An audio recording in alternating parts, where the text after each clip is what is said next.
하버드 대학 의과대학 교수인 제롬 그루프만 박사님이 희망의 힘이라는 책을 지었습니다. 이 그루프만 박사님은 혈액 종양학 교수입니다. 혈액암에 관한 전문가입니다. 이분이 난치병, 불치병 환자들을 치료하면서 희망이 갖게 되는 그런 놀라운 영향력에 대하여 과학적으로 분석해 놓은 책입니다. 본인도 실제로 암은 아니지만 허리를 다쳐서 19년 동안 여러 가지 어려움을 겪으면서 본인이 치료되는 과정 가운데 희망을 갖는다는 것이, 희망을 품고 치료받는 것이 얼마나 큰 영향을 미치는가, 그 부분에 대하여 자신의 체험을 포함한 희망에 관하여 내놓은 분석하기면서 내놓은 자료입니다. 특별히 암 환자들을 치료하는 데 있어서 희망을 갖게 되면 그 희망을 통하여 엔돌핀이나 엔케팔린 같은 화학물질이 몸에서 나와 몰핀 같은 진통제 역할도 하지만 우리의 몸이 회복되는 데 있어서 과학적으로, 의학적으로 다 밝힐 수 없는 놀라운 회복력을 경험하게 된다는 것입니다.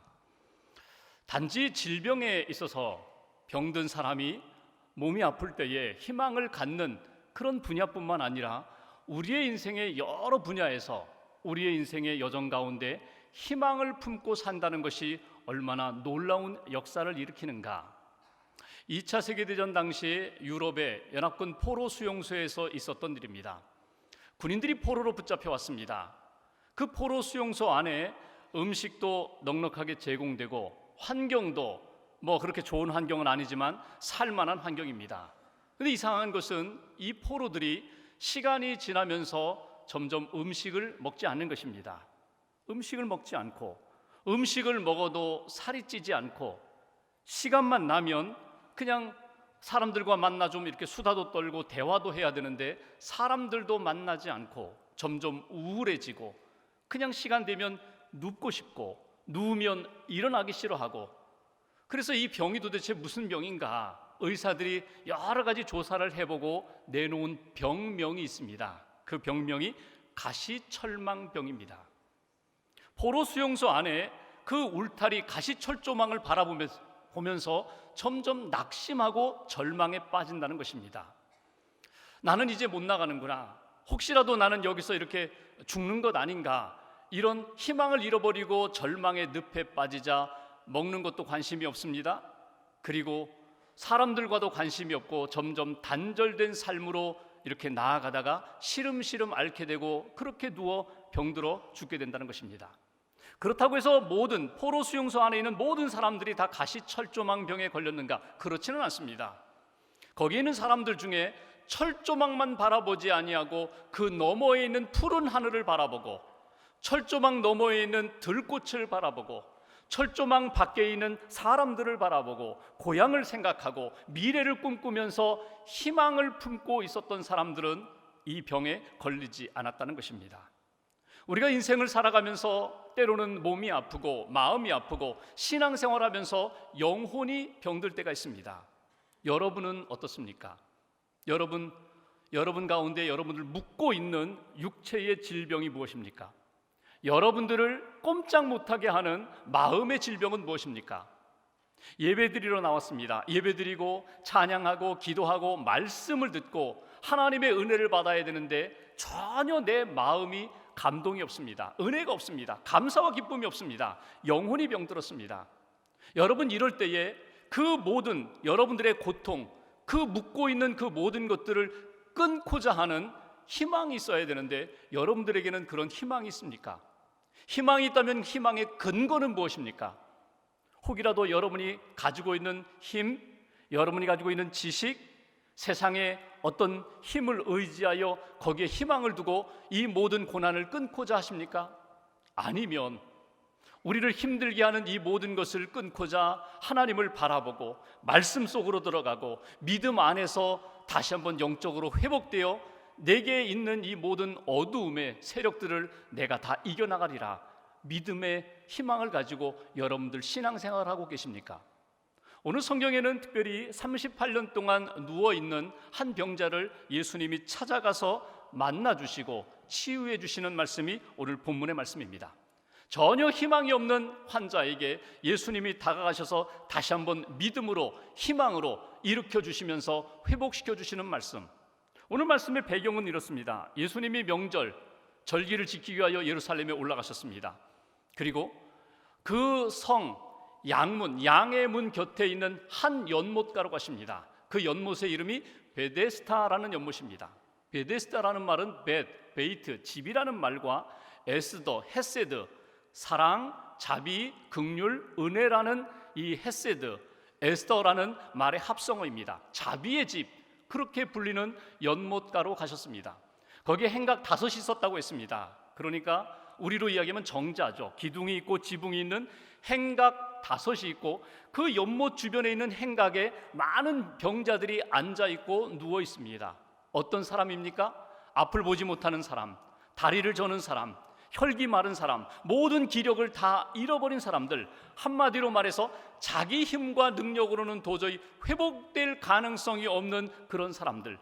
누군가 나를 도와주겠지, 내가 베데스다 연못에 나왔으니까 하나님이 은혜를 베풀어 주셔서 나를 치유해 주시겠지, 이렇게 은혜를 사모하며 나온 많은 사람들 가운데 예수님이 한 사람을 주목하십니다. 38년 된 병자. 여러분, 38년이 짧은 시간이 아니거든요. 3년도 긴데, 3년 병상의 시간도 긴데 38년 동안 그렇게 알아 누워있는, 자기 인생의 거의 전부를 병상에서 보낸 그 사람을 예수님이 보시고, 예수님이 아시고, 예수님이 찾아가셨다는 것입니다. 38년이라는 이 숫자가 의미가 있습니다. 여러분, 성경에 한계 숫자가 있거든요. 한계 숫자가 40입니다. 예수님이 금식하실 때 40일 금식하셨다. 목숨을 걸고 40일 금식이라는 것은 내 생명 다하는 날까지 목숨을 걸고 금식하는 것입니다. 바울이 매를 맞을 때 40에 하나 감한매, 39대, 40대를 맞으면 죽어요. 그러니까 39대까지만 때리는 그 매를 몇 번 맞았거든요. 이스라엘 백성들이 광야 여정, 애굽에서 나와 가나안 땅까지 들어가기 40년 동안의 광야 시간을 보냅니다. 참 힘든 시간입니다. 그 40년이라는 광야의 시간을 신명기 2장 14절에 보면은 구체적으로 40년이라고 표현하지 않고 너희들이 애굽에서 나오던 해와 가나안 땅에 들어가던 해를 제외한 38년이라고 그렇게 말씀하는 것을 읽을 수가 있습니다. 그러니까 38년이라는 것은 우리 인간이 견딜 수 있는 가장 큰 고통의 한계 상황, 거의 다다르는 그런 시간의 양을 말하는 것입니다. 38년 동안 병자로서 이렇게 베데스다 연못에 누워있는, 베데스다 연못 주변에 누워있는 이 병자, 자기의 힘으로는 도저히 회복될 가능성이 없고 자기가 가지고 있는 그 회복의 소망도 의욕도 다 잃어버린, 희망 없이 그저 주저앉아 있는 이 병자를 예수님이 보시고 찾아가셔서 말씀하셨다는 것입니다. 오늘 예수님이 무엇을 말씀하십니까? 6절 말씀 한번 보실까요? 5장 6절 한 절을 우리가 같이 봉독하겠습니다. 예수께서 그 누운 것을 보시고 병이 벌써 오래된 줄 아시고 이르시되 내가 낫고자 하느냐. 아멘. 내가 낫고자 하느냐. 내가 낫고자 하느냐. 어찌 생각하면요, 누구나 다 몸이 아플 때 다 낫고 싶은 마음이 있죠. 그런 기대와 소망과 희망이 있죠. 근데 예수님이 오늘 내가 낫고자 하느냐 이렇게 질문을 하십니다. 이 질문 속에는 단지 내 육신적인 질병, 38년 동안 너를 묶고 힘들게 하는 그 병에서 자유함을 얻고자 하느냐, 육체적인 질병에 한해서만 예수님이 던지신 질문은 아닙니다. 원문을 보면은 내가 낫고자 하느냐 이 의미가 조금 더 깊은 의미가 있어요. 내가 온전해지고자 하느냐, 내가 완전해지고자 하느냐, 육신적인 질병의 치유만이 아니라 내 마음의 상처의 치유와 내 영혼의 회복까지 온전하게 내가 회복되기를 원하느냐, 이것이 오늘 예수님께서 그 병자에게 던지신 질문입니다. 희망의 불꽃을 다 잃어버리고 이제 낙심과 절망 가운데 연못가에 주저앉아 있는 이 병자를 향하여 내가 온전해지기 원하느냐 던지셨던 예수님, 오늘 저와 여러분들에도 똑같이 예배드리는 이 시간 주님이 던지시는 질문입니다. 오늘 요한복음 5장을 유명한 신학자 칼 바르트라는 신학자는 이렇게 이야기합니다. 오늘 이 베데스다 은혜의 집, 은혜의 현장은 다른 곳이 아니라 오늘 우리의 시간으로 이야기하면, 우리의 장소로 이야기하면 바로 예배당이다, 바로 교회다, 예배드리는 사람들이다, 하나님 앞에 믿음으로 나온 사람들이 바로 오늘 베데스다 연못에 누워있는 사람, 바로 그런 사람들이다. 여러분, 베데스다 연못가에 지금 누가 있었다고요? 그들은 온전한 사람들이 아닙니다. 그들은 하나님의 은혜가 필요한 사람들입니다. 그들은 아픈 사람들입니다. 몸도 아프고 마음도 아프고 영혼도 아픈 사람들입니다. 오늘 교회는 어떤 사람들이 찾아옵니까? 교회에 여러분들 건강한 사람들, 온전한 사람들, 사회적으로 덕망 있는 사람들, 존경받는 사람들, 그런 사람들이 교회에 모인다고 생각하지 마십시오. 교회는요, 아픈 사람들이 모이는 곳입니다. 교회는 하나님의 은혜가 필요한 사람들이 모인 곳입니다. 내 힘으로는 도저히 일어설 수 없고 내 힘으로는 살아갈 수 없는 오직 주님의 은혜가 필요한 사람들이 모인 곳이 교회입니다. 마치 병원처럼, 여러분 병실에 가면은요, 4인실, 6인실, 1인실도 있지만 4인실, 6인실 병실에 가면은요, 아주 작은 문제를 가지고 환자분들끼리, 환자 가족분들이 서로 이렇게 티격태격하는 모습을 볼 수 있어요. 예민하기 때문에, 자기 몸이 아프기 때문에, 자기 마음이 너무나 힘들기 때문에. 교회도 마찬가지예요. 하나님의 은혜와 하나님의 사랑이 우리 안에 있지만 여전히 내 몸과 내 마음과 영혼이 아프기 때문에, 저도 몸과 마음과 영혼이 아프기 때문에 서로 갈등하고 서로 다투기도 하고 서로 힘들게 하기도 하고 힘든 시간을 보내는 곳이 교회라는 거예요. 문제는 베데스다 연못에 그 누워있는 사람들이 오늘 무엇을 잃어버렸다고요? 가장 중요한 것은 하나님이 치유해 주신다는 그 기대와 희망을 잃어버렸다는 거예요. 그냥 누워있는 거예요. 오늘 우리에게 칼 바르트라는 신학자가 강조하는 것은 바로 이것입니다. 주님 앞에 은혜를 사모하며 나온 베데스다 연못에 그 찾아 나온 사람들, 과연 우리 안에 하나님을 향한 기대와 소망이 넘치고 있는가?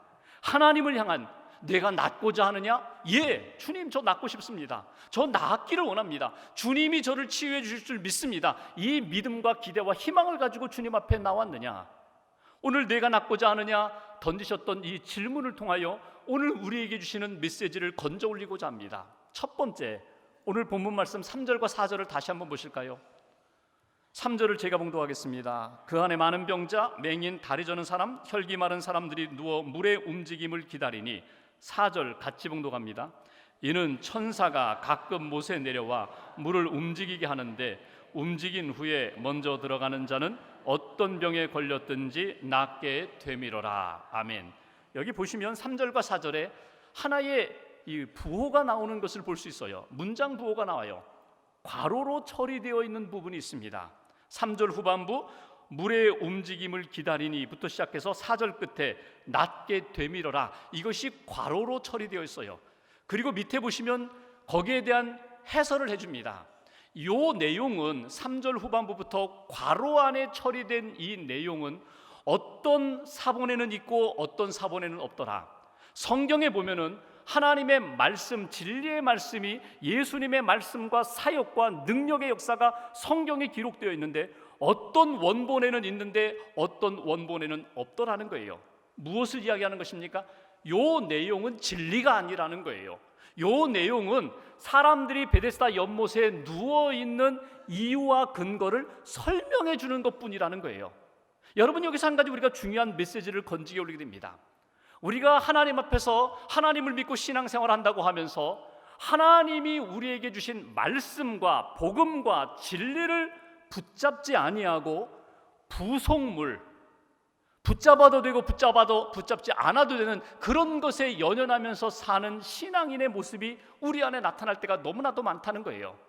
세상의 전설, 미신적인 것, 내가 가지고 있는 아직도 버리지 못한 우상, 사람들이 나에게 들려주는 세상의 풍조와 유행과 소문들, 여기에 묶여서 하나님 앞에서 믿음으로 평강을 누리지 못하고 자유하지 못한 그런 인생이 너무나 많은데, 오늘 첫 번째 주신 메시지는 이것입니다. 38년 된 병자에게 내가 낫고자 예수님이 물으시면서 벗어버려. 무엇을?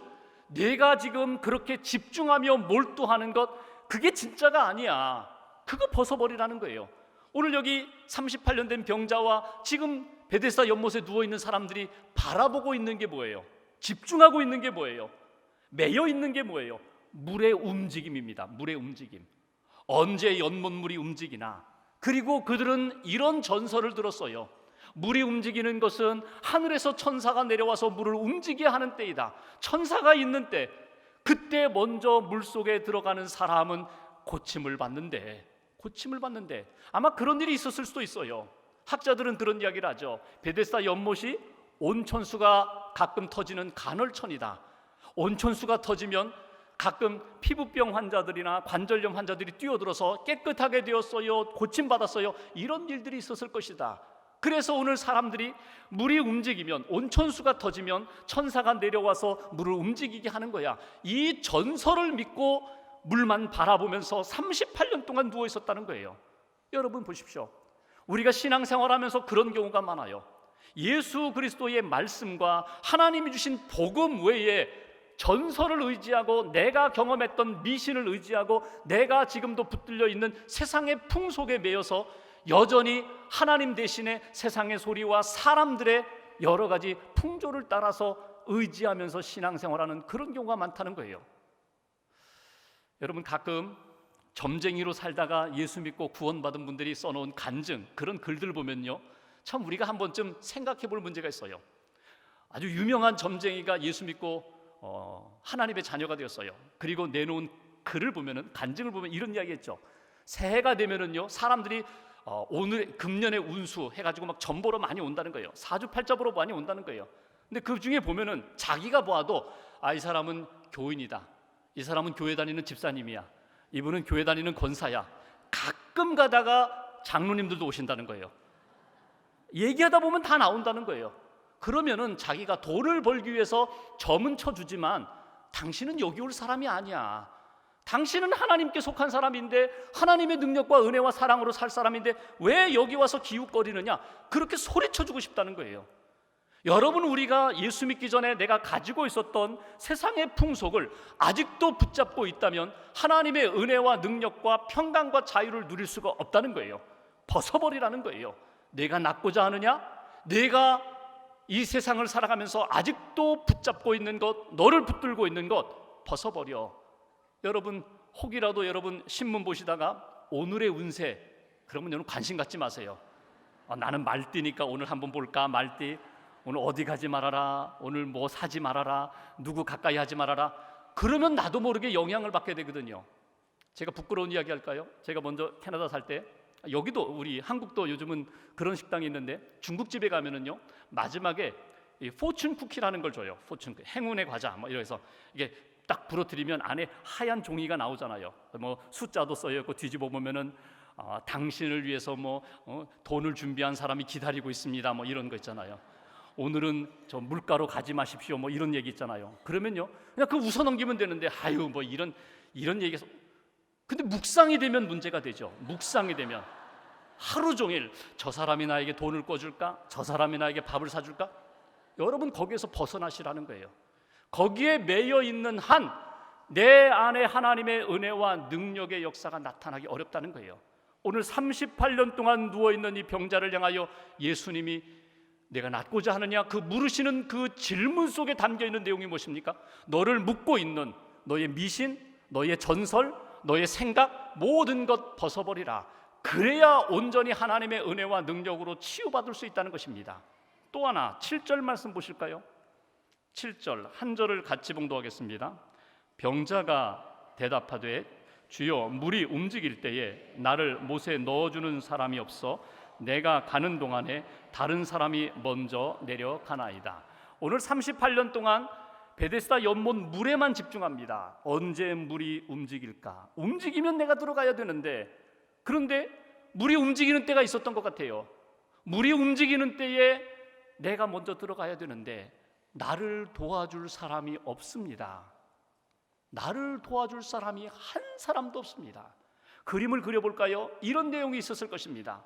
여보게 자기 옆에 있는 환자를 향하여 자네는 나보다 힘 세잖아, 자네는 나보다 그래도 좀 낫잖아, 그러니 물이 움직이면 나를 좀 집어넣어줘, 나를 그냥 던져줘. 거기다가 설사 내가 고침을 받지 못하는 한이 있더라도 한번 물속에라도 한번 들어가 봤으면 좋겠어.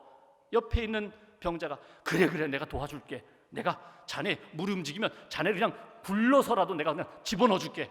철석같이 약속했는데 물이 움직이니까 나를 외면하고 자기가 풍덩 들어가 버리는 거예요. 상처를 받아요. 실족해요. 사람 믿지 못하겠구나. 그런 일들을 경험했다는 겁니다. 오늘 이 사람이 또 하나 의지하고 있는 것이 무엇입니까? 사람 중심의 믿음입니다. 사람 중심의 신앙입니다. 하나님을 믿는다고 하면서 유대인으로서 지금까지 살아왔는데, 하나님을 믿는다는 믿음은 이름표뿐이고 끊임없이 사람 의지하면서 사람 도움 받으면서 살려고 하는 것, 거기에서 벗어나라는 거예요. 오늘 우리에게 주시는 두 번째 말씀, 나를 도와줄 사람이 한 사람도 없습니다. 여러분, 맞아요. 나를 궁극적으로 해결해줄, 내 문제에 대하여 해결해줄 사람이 한 사람도 없습니다. 이건 정확한 답이에요. 내 구원의 문제, 내 영혼의 문제, 내가 가지고 있는 이 아픔의 문제에 대하여 궁극적으로 해결해줄 사람은 오직 예수님밖에 없습니다. 아무도 없어요. 그거를 뒤늦게라도 지금 깨달으라는 거예요. 사람 중심의 믿음에서 벗어나서 하나님 중심으로 오직 주님만 의지하는 믿음의 사람으로 서야 돼. 이것이 내가 낫고자 하느냐 던지신 예수님의 질문 속에 담겨있는 또 하나의 신앙적인 교훈입니다. 여러분, 가만히 보십시오.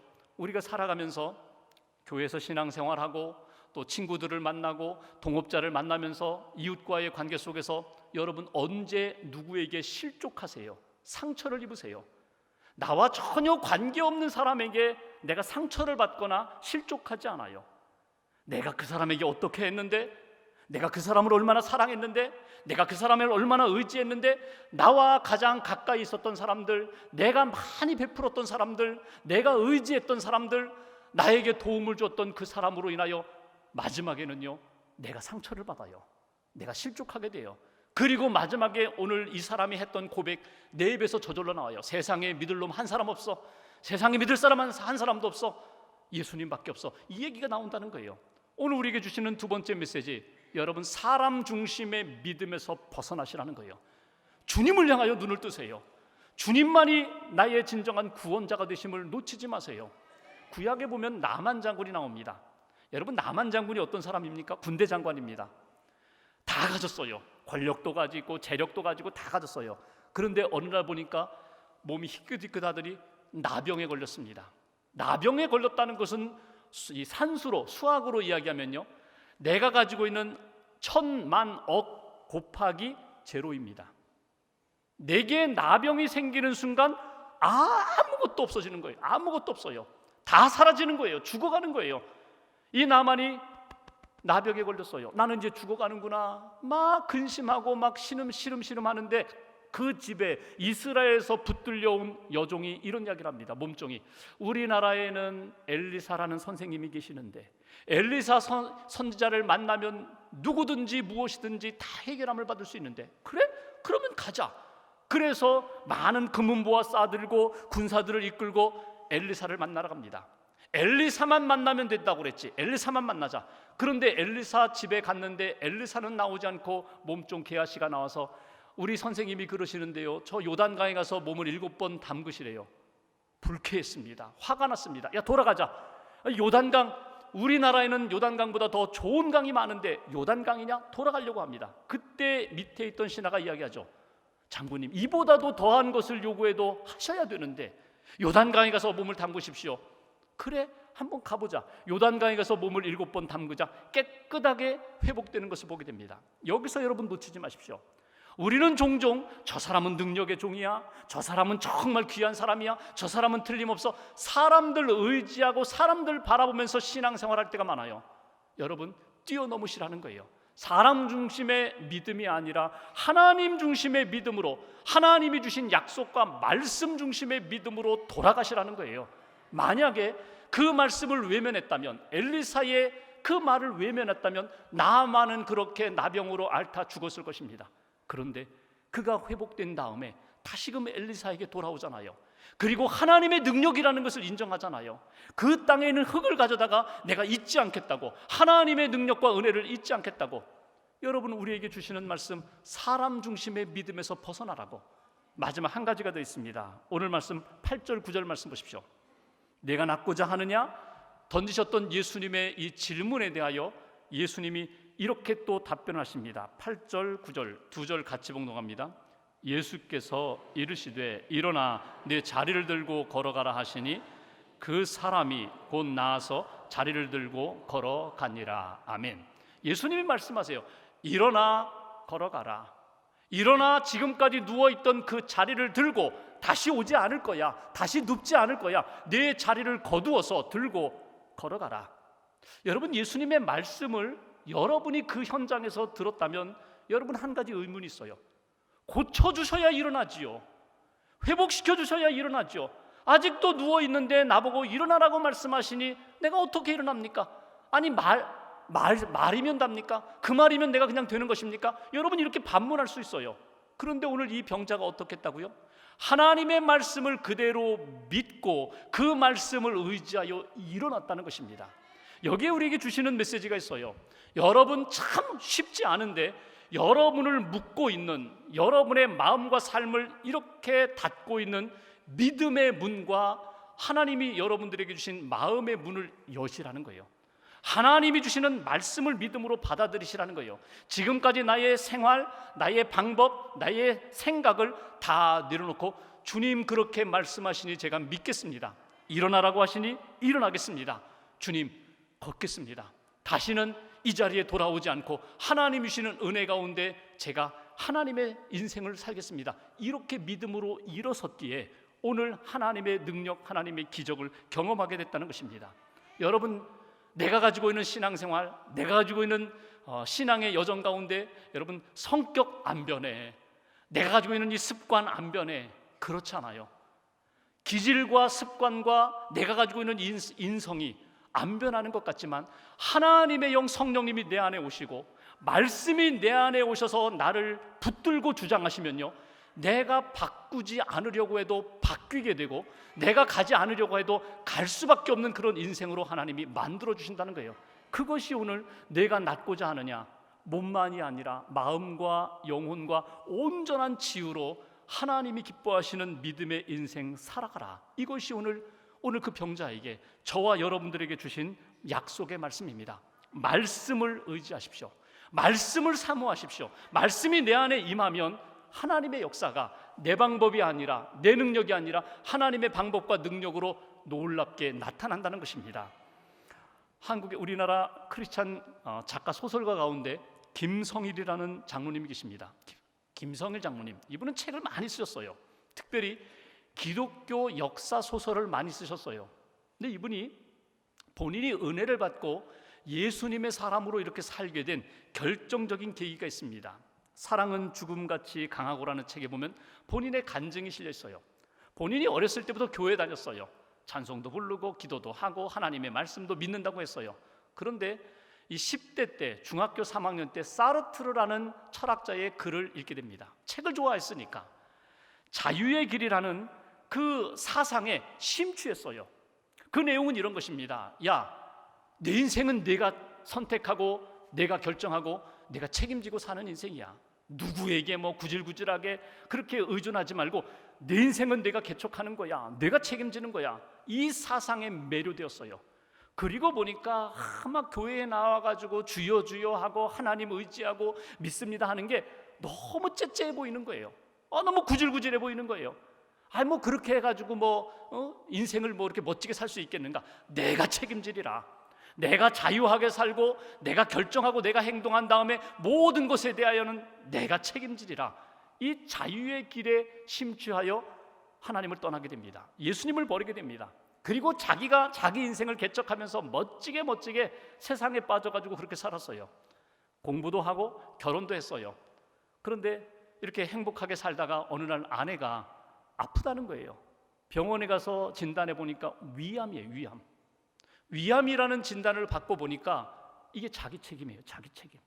자기가 술 먹고 와서 아내를 괴롭히고 외박하고 아내 스트레스 받게 하고 아내가 지금 얻은 이 병은 누구 때문에? 나 때문에. 그러면 누가 책임져야 돼? 내가 책임져야 돼. 아내의 병에 대하여 내가 책임을 져야 되는데 능력이 없어요.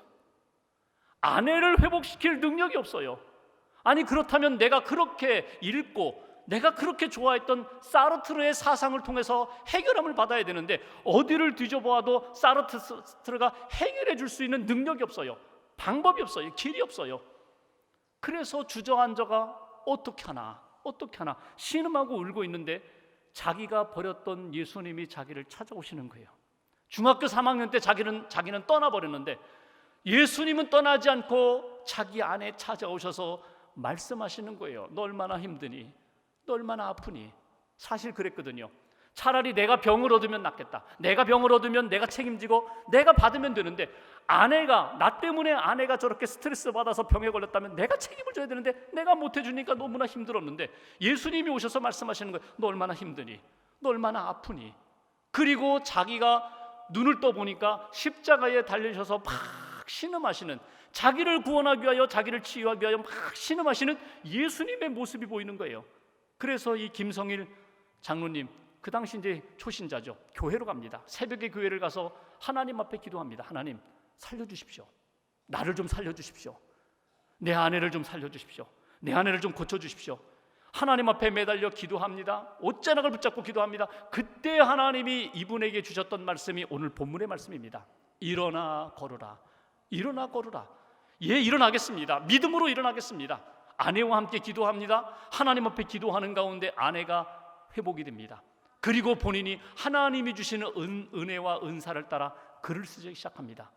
크리스찬 소설 책을 쓰기 시작합니다. 그래서 오늘 그 많은 신앙의 서적을 집필하게 됩니다. 여러분, 오늘 베데스다 연못에 누워있던 그 병자들은요 2000년 전에만 있는 환자들이 아닙니다. 오늘 저와 여러분들 베데스다 이 예배의 현장에, 은혜의 현장에 주님의 은혜를 사모하는 우리 모두가 다 들어야 할 주님의 음성은 이것입니다. 내가 낫고자 하느냐? 그렇다면 믿음으로 일어나라. 믿음으로 일어나 하나님이 너와 함께 하심을 믿고 하나님의 능력, 하나님의 그 손길에 의하여 회복됨을 믿고 담대히 걸어가라. 내가 너와 함께 하겠다. 이 주님이 주시는 약속의 말씀을 믿고 오늘도 또 이번 한 주간 동안도 어느 곳에 있든지 주님이 기뻐하시는 승리의 삶, 회복되어 간증할 수 있는 그런 인생으로 살아가시기를 주님의 이름으로 간절히 기원합니다.